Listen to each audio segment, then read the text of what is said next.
Hello, and welcome to the Carriage House at Founders Park, where you can step back in time and learn how people lived and used the land that would later become Anaheim as you know it.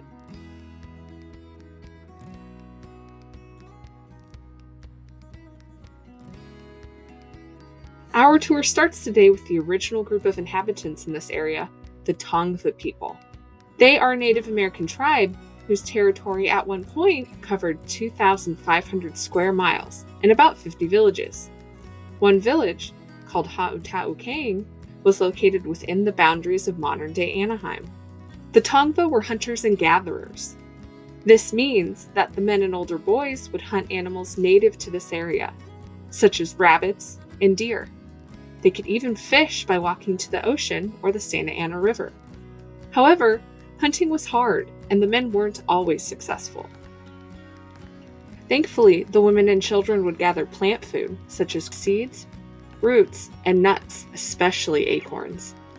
They would store the acorns in what we might call a silo, so that they could eat them all year long. The Tongva people had a special way to prepare acorns, since you can't eat them straight off the oak tree. The women would place the acorns on a stone, called a Metate, and would grind the acorns using a stone called a Mano. Once ground, the women would pour water over to remove the tannic acid. And then they would have a meal called Wiiwish. In the 1700s, the Spanish established a series of missions in California. This led to what we call the Rancho period, where the Spanish and Mexican governments would grant large amounts of land to private individuals. The purpose of these ranchos was to raise cattle, which are cows, bulls, steer, and calves. To be considered an official rancho, you had to own at least 2,000 cattle. Can you think why a person would go to the effort to run a rancho and care for all that cattle? It's because cattle gave ranchos items such as beef, tallow, and leather, which was their primary source of income. Owners would mark their cattle with a unique brand, so that it was very clear who it belonged to. These brands could be letters or they could be symbols. Here are two brands used in the Anaheim area. A BK for Benjamin Kramer, and a Bell for the Bell family. Up along the wall, we have many brands that were used in the Orange County area.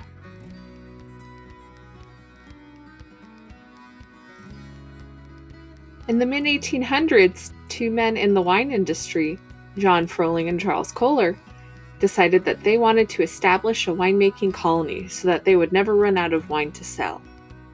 They contacted a man named George Hansen to find them a plot of land where they could establish a colony. Hansen eventually negotiated the sale of 1,165 acres of Rancho San Juan Cajon de Santa Ana from Juan Pacifico Ontiveros. Froling and Kohler recruited 50 German families in San Francisco to purchase vineyard lots and establish wineries in the new colony of Anaheim. To protect the grapevines from wandering cattle, Hansen had the colony surrounded by an 8-foot fence made of rawhide strips and willow poles. The borders of the colony are now represented by North, South, East, and West Streets. By 1859, the vineyard lots were in place, and it was time for the families from San Francisco to settle in Anaheim. Here we have a grape press, which was used to crush the grapes and get the juice that then becomes wine. This grape press is from the largest winery that was in Anaheim, the Dreyfus Winery. The vast majority of wineries in Anaheim were smaller, such as the Bullard Winery. Here, the town doctor, Dr. Bullard, bottles wine with his family. Anaheim was a successful winemaking colony until about 1884, when the colonists began to notice something troubling. The mission grapevines were beginning to wither and die. At first, they weren't too concerned, but by 1890, winemaking in Anaheim was effectively finished. The colonists called it the Anaheim blight. Later, it would be renamed Pierce's disease.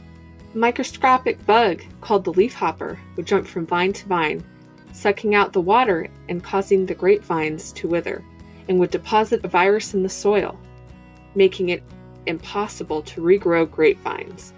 The colonists would have to find a new way to make a living. The Anaheim colonists experimented with a few different crops after the destruction of the grapevines. Colonists grew sugar beets, apricots, English walnuts, and the Anaheim chili pepper. Colonists also raised livestock, including sheep and cattle, even ostriches. Ostrich feathers were considered fashionable accessories for women. The colony of Anaheim had grown since its creation in 1857. In 1876, the city incorporated and was recognized by the state of California in 1878. When you have a city, you have to develop some services to take care of the people who live there. The first I'll talk about is the cemetery. The Anaheim Cemetery, established in 1866, is the oldest public cemetery in Orange County. These headstones behind me belonged to a couple named Carl and Adele Schaefer and an unnamed infant. You'll notice that these are not made out of stone, but are made out of wood. And that's because wood was easier to obtain and cheaper to obtain by the colonists. Later, if the family had means, they could replace them with stone. If you go to the Anaheim Cemetery and visit the plot with the original interments, you'll notice languages such as Spanish, Chinese, English, and German. In 1870, Anaheim hired its first city marshal, which is similar to a police chief, and his name was David Davies. His salary was only $50 a month. Years later, a city marshal named John Kellenberger became known as the man who would ride up in a hot air balloon to see people who were speeding through town. In 1871, a large hotel named the Planters Hotel burned to the ground. All anyone could do was evacuate those inside. Anaheim realized they needed a fire department, and so they established a volunteer fire department, which started as a bucket brigade. This means that one person stood by a canal or a ditch, filled a leather bucket with water, and passed it down a line, and the person would throw the bucket of water on the fire. Eventually, they realized they needed something a little better than a bucket brigade, so they built a carriage and attached a pump and a hose. They would put the hose in a canal or ditch and pump the water out, which was definitely better than buckets. Until 1896, Anaheim residents had to go into town to pick up their mail. The city felt it wasn't fair to make hardworking farmers stop work in the middle of the day, pick up their mail, and then go back and start work again. So the rural free delivery was instituted in Anaheim. This carriage behind me was built by a mail carrier named Frank Eastman, who started his route on foot until he realized he couldn't finish his route in a single day. So he built this carriage and bought a horse. Frank Eastman had a unique hobby. He raised and trained ostriches. He would bring his ostriches, Napoleon and Josephine, to horse races and other events, betting that they could outrun the fastest horse there. The residents of Anaheim weren't too familiar with what ostriches were capable of, so they would take that bet. And Frank would win.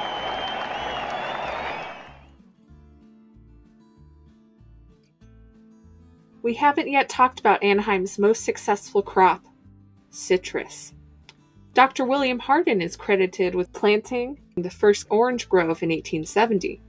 But it's Charles C. Chapman of Fullerton who's credited with planting the first commercial orange grove in 1890. In Anaheim, the Valencia orange was the most popular. In the late 19th and early 20th centuries, most of Anaheim looked like this picture above me, just rows of orange groves. To harvest oranges, men and boys would wear this bag and would scramble up ladders, filling it with ripe oranges. When it was full, they would come back down and, instead of taking the whole bag off, they would unclip it and empty it into a crate.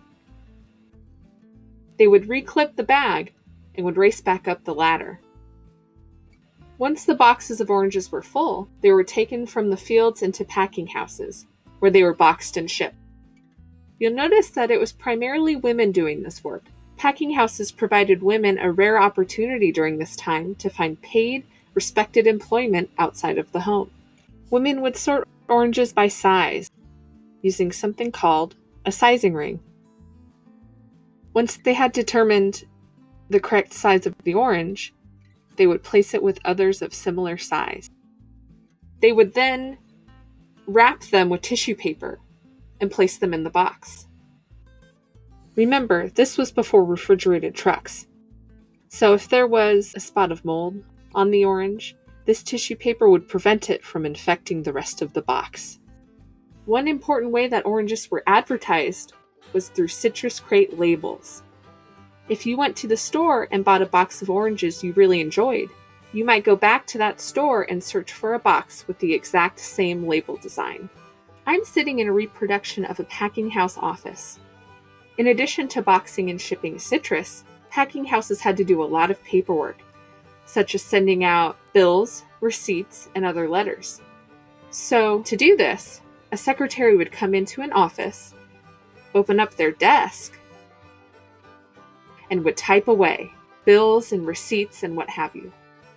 When they were done, they would take that letter and they would place it in an embossing seal. If you pulled and pressed down, it leaves an impression in the paper. This impression couldn't be erased with an eraser or marked over with a pen. And this would ensure that the person who received the letter knew it really came from that packing house. These embossing seals were so valuable, they were locked away at night.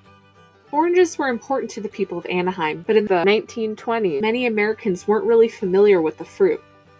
So, the city of Anaheim and the Chamber of Commerce co-sponsored the Valencia Orange Show in 1921.